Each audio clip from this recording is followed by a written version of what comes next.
As of last year, it was estimated that 5 million Americans had Alzheimer's. By 2050, an estimated 15 million people will have the disease. Of all the ways to raise awareness, our next guest is doing it through the big screen. His movie is called It Snows All the Time. Erich Hover is an actor from Omaha, now living in LA. What's up? Nice to see you again. Good to see you guys. Since last summer. How are things going? Everything's really good, Fantastic. and I'm so grateful you guys had me back on to talk. We're glad to see you. You're in town for Easter, back from LA. Yeah. Let's talk. We touched on this when you were here last time. Your connection to Alzheimer's. Will you talk about that? How it connects with your family? Yeah. So it kind of started with my mom's mom. She had vascular dementia, and then my dad's mom is 95 now. She's pushing along, and she has Alzheimer's. And then when my dad was in his late 50s, 57, 58, he started showing signs of dementia as well. Mm-hmm. So it kind of runs in my family, and you know, when you find out how much it's affecting the country, and you realize how many people are getting it, how much younger people are getting it, we decided we have to do something here to try to get the word out about it, and what better than a movie. Yeah, this is your dad. Tell us about him, because he was, I mean, he's the kind of guy, when you talk about keeping your mind sharp, man, he did all the right things. He did. He did everything you're supposed to do to not get dementia, Alzheimer's. He exercised 6 days a week. He played sports. He traveled. He read a book a week. He ate healthy. He wasn't a big drinker. He never smoked. And so it just can hit anybody, really. Was he concerned about it because it had been in the family? Is it something that he had worried about? You know, it's interesting because when my grandma got it, she was in her late 80s, almost 90. So when she was that, you know, advanced in age, it really didn't concern, I don't think, any of us, because, you know, that was just something that kind of happens, you know, you're used to it happening to somebody older like that. It wasn't this early onset like your dad is seeing right now. No. Yeah. What's happening now with the production? I know we talked about this last year. You're doing a movie to bring more attention to Alzheimer's. Yeah, so last summer, we were all geared up to shoot last summer, and as what happens with a lot of movies, we were funded, and then one of our investors ended up not being able to come through with financing the movie, which you hear stories about it all the time. I mean, one of the most inspiring, I think, stories of this year was Matthew McConaughey with winning Best Actor for Dallas Buyers Club. Yeah. They worked on that movie to get it made for 10 years before they finally got it made. Yeah. So we've been at this now for about 2 years, and we're so close. We're 80% funded,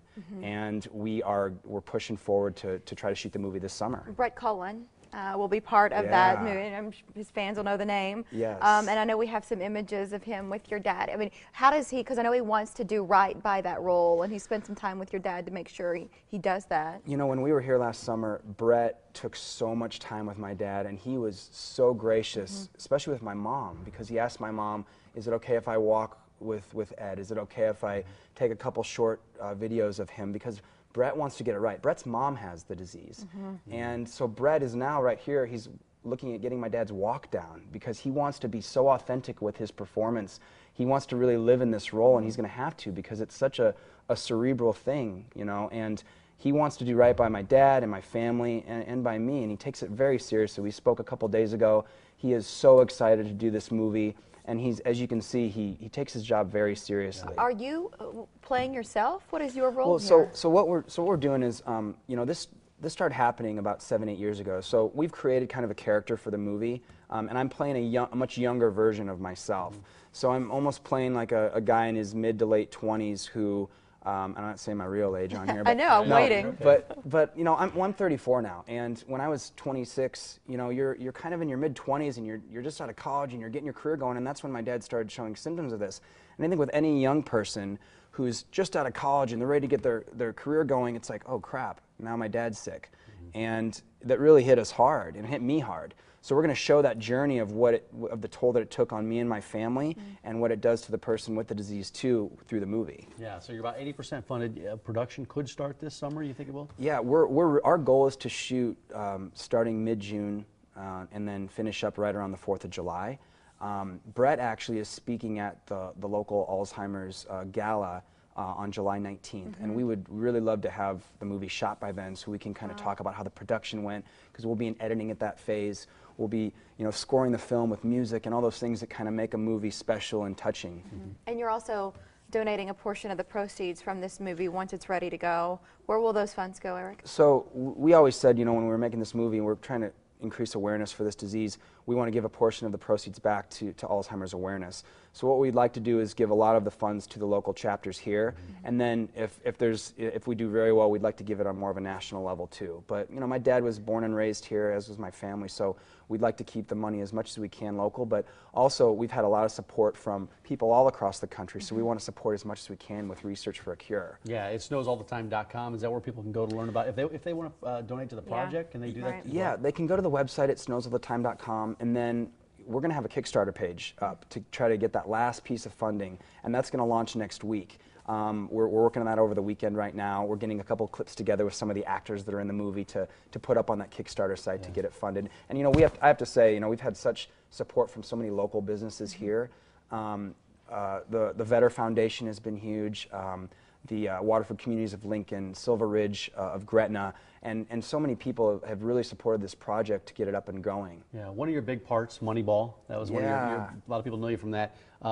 Philip Seymour Hoffman was in that movie. His passing really affected a lot of people, didn't it? Yeah, what are your thoughts on what he accomplished in his career? He'll go down as one of the best actors ever, I think. And I have to say, you know, I spent 3 weeks with Phil on the Moneyball set, and I have to say it actually hit me hard, because one thing about movie stars is they can either choose to help the people who are learning and up and coming, or they can choose to kind of live in their own world. And Phil helped myself and all the young actors on that set. Nice. He had dinners with us when he didn't have to. He spent time with me. After dinners, he would walk and talk with me through the outfield in Oakland, and he would tell me about his son and how he was excited to coach his son's baseball team.